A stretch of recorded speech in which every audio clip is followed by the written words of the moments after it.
What up, YouTube? It's JB from Virginia. Just wanted to check in. Been building this car out for a little bit here. A couple of months I've had this thing, man. I just kind of got into it, and watching all you guys on YouTube, really learned pretty much everything from there. Got into it, and I've been building it ever since. So I just wanted to do a little video here. I know how much I enjoyed going through and looking at everybody's videos and seeing what everybody was doing with these things. So I wanted to just do my own little video, document some of what I've done, and just kind of put it out there. I think I'm a little late to the game on the Rustler, at least I feel like I am, but I love this thing, man. It's a blast to play with, and I'm not trying to set any records. I'm not out here tearing things up, but just playing around and having some fun, man. So anyway, wanted to put this out there. As you can see, I got the stock body. It's pretty good shape. No rollovers really to speak of. So it's in pretty good shape. I'll probably end up getting another body at some point, but no use in getting rid of this one and getting something else till I have a need to get it. So anyway, I've been spending money other places and for performance. So that's what I'm into. So anyway, so on the front I got these little Proline clips, or little attachments to the clips. Just makes it easier to grab a hold of them and pull them off. So those are pretty cool. I got those a while ago, but just so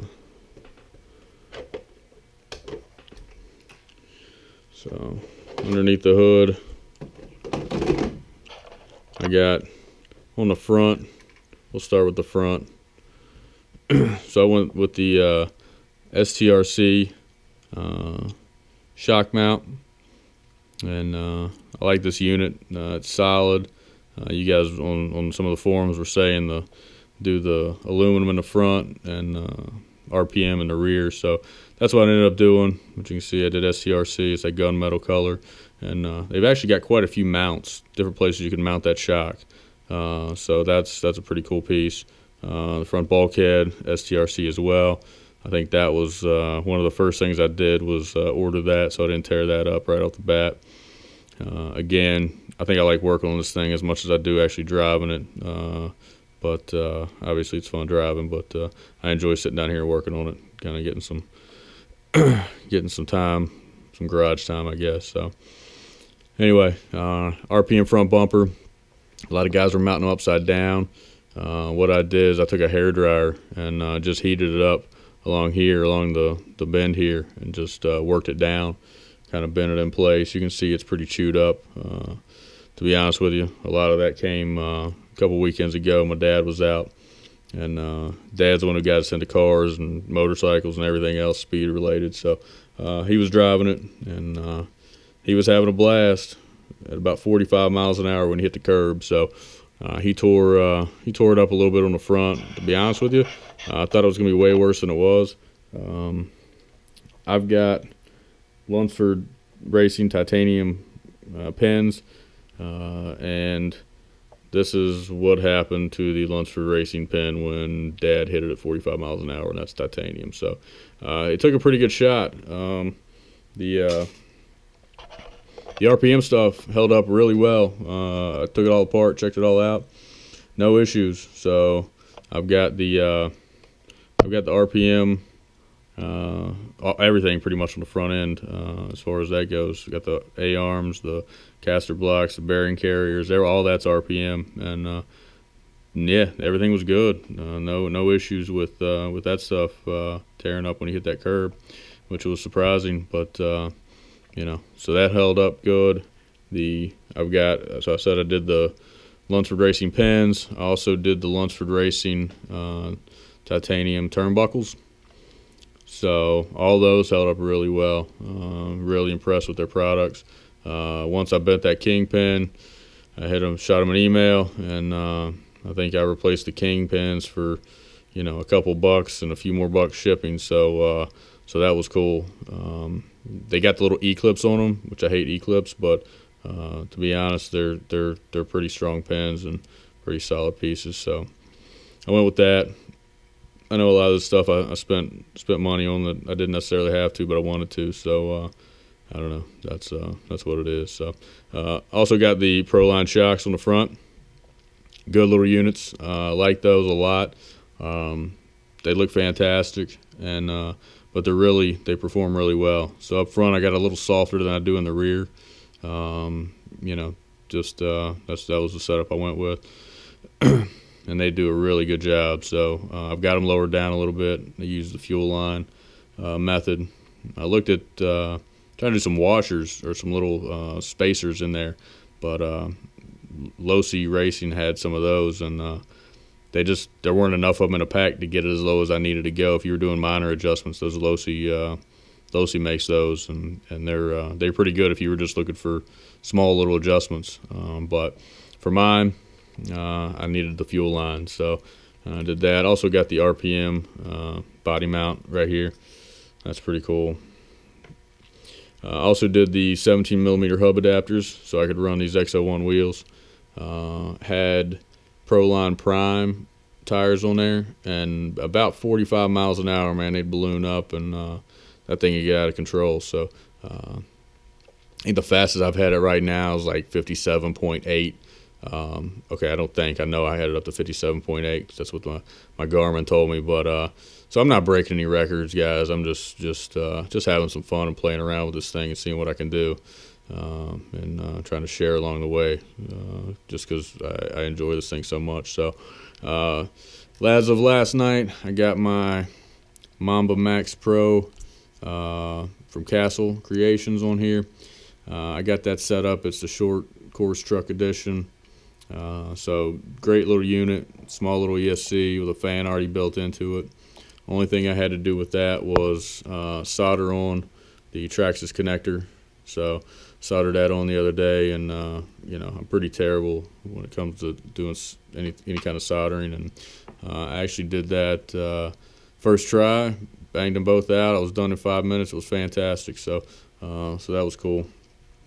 Anyway, on the rear of this thing, I've got the Proline Shocks again. I've got those stretched out a little more, got them a little stiffer.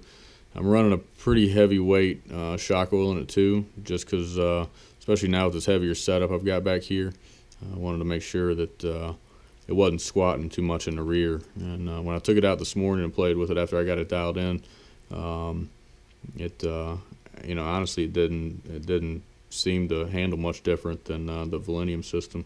Obviously, I got a lot more weight in the back now with the motor that I'm going to show you here in a minute. But yeah, it's a cool little unit, man. Also got the RPM rear shock tower, and nice little unit. All the RPM stuff's fantastic. It's just great. Lightweight, solid as a rock. So, but back here, this is where all the fun is. So I got the Castle, the Mamba, 2400 kVA, 10 scale. It's a 550 can. So what I did is I ordered an FLM transmission case. I know a lot of guys are going with Energy, but I saw FLM, decided I'd give that a shot, and great little piece. Requires more modification than I realized when I bought it. Found a couple threads out there that really helped me on what you have to modify to get that installed. I was going to do a video on it, but I spent way too much time messing with that thing and trying to get it to mount in there right, so I decided not to do a video on it. At some point I may take it back apart and put it back together and show what all I had to do to cut this thing, because I really didn't see any good videos on that FLM transmission case that really showed exactly what you had to do for a Rustler anyway. But when I got the FLM stuff, I also got the FLM differential for back here, and I had some problems with that one. I took it apart, put it back together several times, and I just could not get the thing to set in there right. And when I'd spin it around, once I put the other side of the case on, tighten it down, I was having some nasty grinding sounds on it. I believe it's the one spot on the gear is what I narrowed it down to. I put a stock differential back in there, and man, the thing spins like a champ. So it's something with that gear on one spot, man. Something's not right with the gearing on that. The mesh just isn't right, and it's making some nasty sounds. So I ended up sending them an email and see if we can figure something out, whether send me a new unit or send me let me get another gear to see if that's really the problem, because I can pull that gear off and put a new one on and try that. I'd like to have it. It's a nice little unit, uses diff fluid, it's sealed. It's a really nice unit, really high quality, all made in the USA, which is cool. But anyway, it's a little more expensive than the Energy unit, but I don't know. I liked it, so I went ahead and jumped on it. You can also see back here, I got the Swami Wheelie Bar. Got that actually yesterday. It came in the mail. It actually comes with a package of the Traxxas wheels. I got the blue, but they give you the option to get the red, so nice little unit, definitely high quality. You know, so it mounts here, the wheelie bar does, and then it's got a nice long plate underneath, give you some more stability back here in the back, and just kind of bolts up to the bolts there. With the FLM transmission, one other thing is it was there were 3 pieces down here at the bottom. It wasn't a one piece anymore. The 2 arms were separate pieces, and then there was a plate in the middle for mounting, and this is the 1 degree. I believe it's toe in, so I got that, and yeah, I mean it's nice. That FLM piece is nice. It just took a little more modifications, a little bit of cutting on the back to get the fit in there right. So over here, I'm waiting on the U.S. Postal Service to deliver my Kershaw bore reducer. So it's a 3mm shaft. All the Mod 1 gearing that I'm looking at is 5mm. So that bore reducer will help me be able to run some Mod 1 gears. This right now, the spur is just a stock 76 tooth from the VXL that I had before, and this is a 31 tooth pinion gear. So anyway, just something to play around with. I took it out this morning, man. It was burning up a little bit, and the motor, honestly, the motor didn't get above 100 degrees, and the ESC, I think, just turned on the fan, and so I think it was reading about 110 or so. So it was a little hot outside here in DC area this morning, but this thing ran real cool. So I do have a 31 tooth Mod 1 energy gear for this, and then I've got an X01 as well, which is sitting over here right beside me. So you may have seen that, but I got an X01, so I've got a couple of gears there. Probably try that 34 tooth, run some 1-to-1 gearing, and see what I can do with this 2400 kVA motor. I also, in my spree of buying parts, I was having trouble deciding between the 2400 kVA and the 3800 kVA. The can size is there's a pretty good difference there, but I ended up going with this one, and then I found a 3800 on eBay for I think I ended up paying like $50 for the 2400. It was brand new, so I think I ended up paying $50 for that. So I could switch it back and forth. Use my 24 for some speed runs, and then try to switch it back and forth, I guess, if I ever decide to go bashing with this thing. And you know, I think this will do all right bashing because it doesn't sag too much, but it is heavier on the rear, so I don't know what jumps would look like with it. But right now I'm pounding some pavement with this thing and playing around on the streets. So looking for places in the DC area too. If you got any cool spots to run, do some speed runs or whatever. You know, I've been doing a little parking lot here and there, just kind of hunting around, see if I can find a good, smooth, long surface to run on. But if you got any suggestions, hit me up. I'm in Virginia, right outside of DC. So hit me up and let me know where you're running at in this area, and maybe I can swing out and check it all out. But anyway, again, the X01 wheels, they're great. They're a little beat up right now, and actually I got a chip out of one of the wheels, which I probably need to replace that wheel, re-glue that tire, because the tires are still pretty decent. But before I do any big time speed runs, I need to get those replaced and get that fixed. So anyway, I think that's a wrap. I just want to share what I've been doing, and you know, I know I relied on a lot of YouTube videos to see what I wanted to do and see what everybody else was doing, and kind of come up with my own idea. You know, I looked at the Mamba Monster, but I decided the 2400 was probably plenty enough power for me.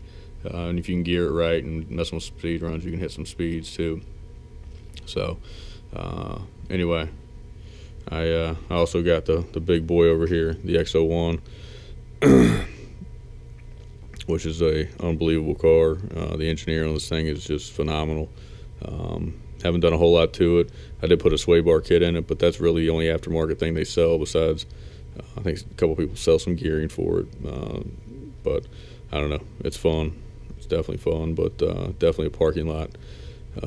Got to have a smooth parking lot for this thing because it picks up everything and hits everything extremely hard. So anyway, hopefully I'll do some speed runs, have some speed runs with both of these guys, and see which one I can get up faster. So I think with the Mamba, the Rustler might have a chance to keep up with this guy, even if it's all-wheel drive. I'm not talking about a drag race, just speeds.